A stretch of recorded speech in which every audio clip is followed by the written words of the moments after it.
Sea food यानी समंदर से निकलने वाली ग़िज़ा।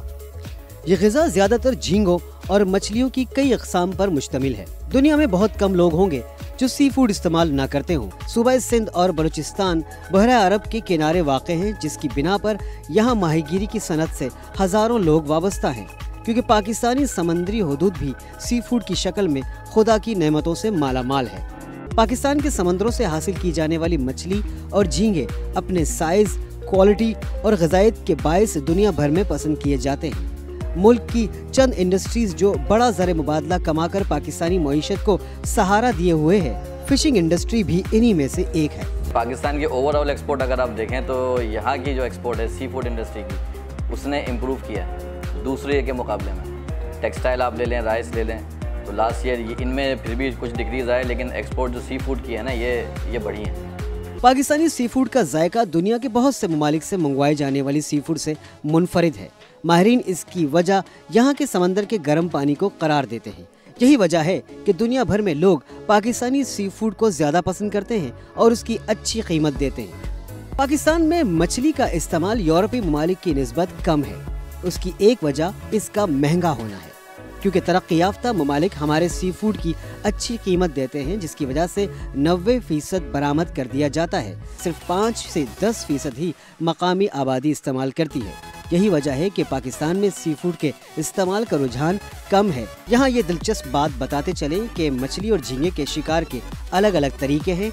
इन कश्तियों की बनावट भी अलग होती है और इनके जाल भी अलग होते हैं। झींगे के शिकार में जो जाल इस्तेमाल होता है, इसे ट्रॉल कहते हैं। ट्रॉल इस्तेमाल करने के लिए कश्ती की बनावट मछली पकड़ने वाली कश्तियों से मुख्तलिफ होती है। इसे ट्रॉलर भी कहा जाता है। झींगों और मछली की नीलामी भी अलग अलग औकात में होती है। झींगे की नीलामी दिन 1 बजे और शाम 5 बजे यानी दिन में 2 मरतबा होती है, जबकि मछली की नीलामी दिन 3 बजे की जाती है। ये वो मछली होती है जो डोर और कांटों के जरिए पकड़ी जाती है, जबकि मछली की नीलामी की दूसरी टाइमिंग रात 2 बजे होती है। ये मछली वो होती है जिसे मछेरे 15-20 दिन बीच समंदर में रहकर पकड़ कर लाते हैं, जो एक मखसूस जाल जिसे रच कहा जाता है से पकड़ी जाती है। ये सारा कारोबार मोल के जरिए किया जाता है। मोल दरअसल नीम सरकारी इदारा है जो माहीगीरों को पहले कर्जा फराहम करता है और जब माल नीलाम हो जाता है तो उसमें से कुछ फीसद मुनाफे के तौर पर लेता है। ये यहाँ से राशन, बर्फ और डीजल जो है ये हमसे ये लोग ले जाते हैं और शिकार पे चले जाते हैं 20 से 25 दिन के लिए। जब ये वापस आते हैं, इनका माल यहाँ बिकता है। उस माल में से वो खर्चा तमाम लेस करने के बाद उन्हें पेमेंट दी जाती है। ये माल में 6.25% हमारी कमीशन होती है, जिसमें से हाफ हम सोसाइटी को देते हैं जो गवर्नमेंट का अदारा है। नीलामी के दौरान खरीदार सबसे पहले इस बात का अंदाजा करते हैं कि माल बरामद करने के काबिल है भी या नहीं, क्योंकि बरामदात के लिए अच्छी क्वालिटी और साफ सुथरा माल खरीदा जाता है। क्योंकि बरामद किए जाने वाले माल से न सिर्फ सरमायादार का मुफाद वाबस्ता होता है, बल्कि मुल्क की इज्जत भी दांव पर लगी होती है। खराब माल की बरामद की सूरत में सरमायादार को न सिर्फ नुकसान होता है, जबकि आइंदा के लिए भी उसके माल पर पाबंदी लग सकती है। माहीगीरों से उसी क्वालिटी का माल खरीदा जाता है जो उसका क्लाइंट डिमांड करता है। कश्तियाँ जब मछली और झींगा शिकार करके लाती हैं, तो फिशरीज में दाखिले के बाद सबसे पहले मार्केट में उसकी नीलामी होती है। नीलामी का ये निज़ाम बिल्कुल इसी तरह होता है जिस तरह सब्जी मंडी में आढ़तियों का निज़ाम होता है, यानी माल आते ही नीलामी का सिलसिला शुरू हो जाता है। झींगा इस वक्त अनलोड होके हमारा ऑक्शन हाल है झींगे का K2 इसका नाम है, और यहाँ पे ऑक्शन हो रहा है झींगा। और यहाँ पे अंदर चल के ग्रेडिंग भी है, वो मैं आपको चलते हुए दिखाता हूँ कि किस तरह ग्रेडिंग की जा रही है। ग्रेडिंग के बाद ये ऑक्शन होगा और मुख्तलिफ कंपनीज वाले हैं, व्यापारी हजरात हैं, मेहता हजरात हैं, वो यहाँ पे ऑक्शन करेंगे और पर्चियों की सूरत में हमें ऑक्शन मिलेगा और जिसका रेट अप होगा, जिस कंपनी का, ये माल उसके नाम पर हो जाएगा। फिर वो वहाँ से सीधा भर के स्केल की तरफ जाएंगे, जो मैं आपको दिखाता हूँ किस तरह वेट होता है वहाँ पे। वो ये देख रहे हैं आप, ये सारा स्केल की तरफ जा रहा है और ये सारा वेट होगा यहाँ पे। मार्केट में जो माल आता है उसको मैं ऑक्शन करता हूँ। झींगे के मुख्तलिफ रेट होते हैं, मुख्तलिफ प्राइस है, जिसमें पिंक है, कलरी है, जेरा है, टाइगर है, उनके मुख्तलिफ प्राइस है। जम्बू टाइगर कहते हैं, ये टाइगर है, ठीक है। ये भी देखें, ये टाइगर आ रहा है, बिल्कुल साफ़ सुथरी तरीके से काम हो रहा है, ये देख लें। इसे कहते हैं जंगली लॉबस्टर। अब ये माल जो है ना बिक चुका है, ऑक्शन हो चुका है, सिर्फ ये वेट होगा, वजन पे जाएगा। जैसे आप देख रहे हैं वो सामने पे वजन पे हो रहा है, कांटे में देखें वो कांटे में वजन हो रहा है माल। ये लॉबस्टर है, ये पिंक है, देख ले पिंक, ये बिक चुका है। ये सारा वेट हो रहा है। यहाँ से वेट होने के बाद बाहर गाड़ियों में लोड होगा और उसमें बर्फ़ लगेगी।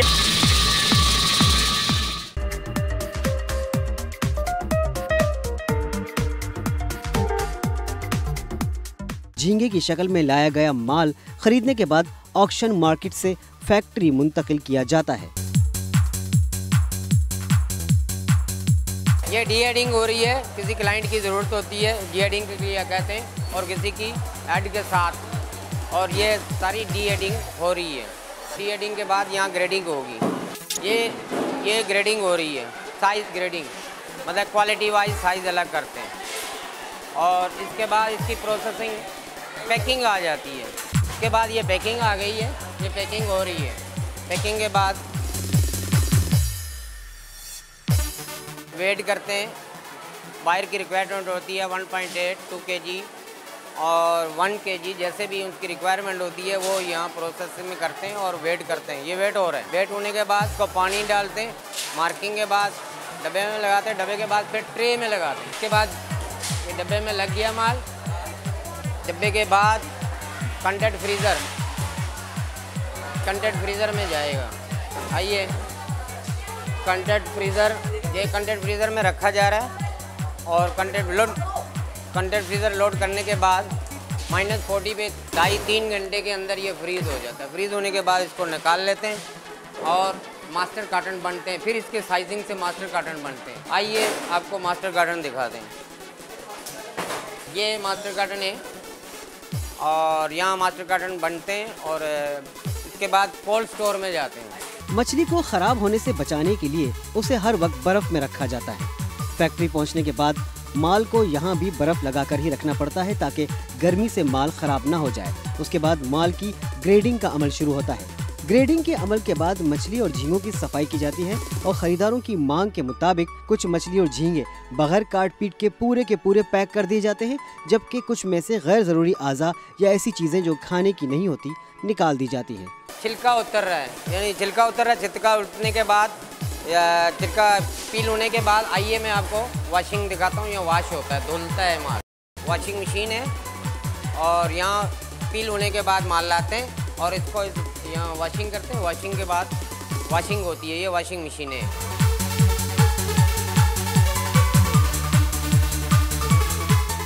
ये आइस डाली जा रही है इस टब में, और ये आइस से जब इसमें डाली जाएगी और इसको हिलाया जाएगा, पानी ठंडा हो जाएगा।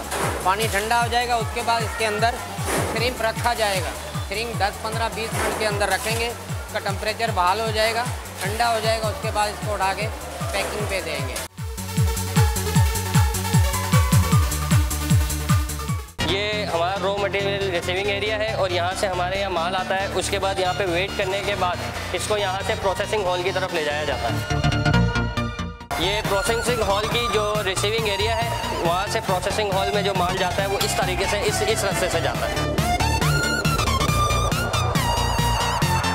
ये सारा अमल जिस जगह किया जाता है फैक्ट्री में, उस जगह को प्रोडक्शन एरिया कहते हैं। इस एरिया की सफाई सुथराई का खास ख्याल रखा जाता है, जबकि यहाँ काम करने वालों के लिए भी बहुत सी हिदायत पर अमल करना ज़रूरी होता है, जैसा कि मुंह पर मास्क पहनना, सफाई का ख्याल रखना। ये प्रोसेसिंग हॉल में माल रिसीव होने के बाद अपने प्रोसेसिंग का आगाज़ किया जाता है, और उसके बाद माल को ग्रेडिंग की जाती है और उसके साइज़ वाइज अलग अलग टब में डाल दिया जाता है।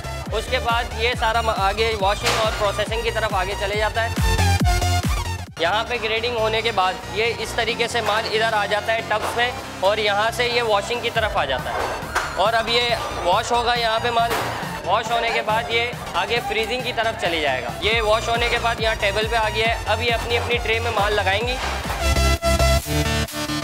और उसके बाद जो है ये फ्रीजिंग की तरफ जाएगा, जो ब्लास्ट फ्रीज़र में इस ट्रे को रखा जाएगा। पैकिंग के बाद इन्हें बाकायदा फ्रीज कर दिया जाता है। इसको -40 पे जब ये फ्रीज हो जाएगा तो पैकिंग साइड से इसके डोर खोल के इसको वहाँ से निकाल के इसको अलग अलग कार्टन में पैक कर दिया जाएगा, और इसको स्टोरेज के लिए कोल्ड स्टोरेज में ट्रांसफ़र कर दिया जाएगा। सी फूड कोल्ड स्टोरेज में 6 माह से 1 साल तक ताज़ा और सही हालत में रहता है। इसकी ताजगी में कोई फ़र्क पड़ता है ना जायके में। ये हमारे प्लेट फ्रीजर्स हैं, ये मैक्सिमम 3 घंटे के अंदर माल को फ्रीज कर देते हैं। उसके बाद जो है इसको यहाँ से निकाल के ब्लॉक फॉर्म में झींगा और जो है स्क्विड हॉल है, ये हम यहाँ पे पैक करते हैं। इसके अंदर जो ब्लॉक फॉर्म में इस तरीके से आप देख रहे हैं, इस तरह से बन के जो है बाहर आता है, और इसको फिर हम कार्टन में पैक कर देते हैं। ये पैकिंग हो रही है, आप देख रहे हैं, और ये इस तरीके से यहाँ कार्टन पड़े हैं जो पैक होने के बाद यहाँ से स्टोर में इसको ट्रांसफ़र कर दिया जाएगा, जो हमारे स्टोर उस तरफ है।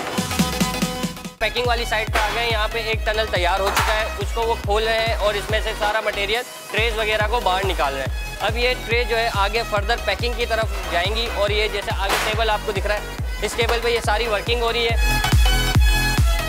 यहाँ पे इसको अलग अलग करके इसको IQF पैकिंग की जा रही है, और एक बैग में एक पीस डाल के इसकी IQF पैकिंग की जा रही है, और इसको आगे फर्दर कार्टन में पैक करके और स्टोर की तरफ पहुँचा दिया जा रहा है।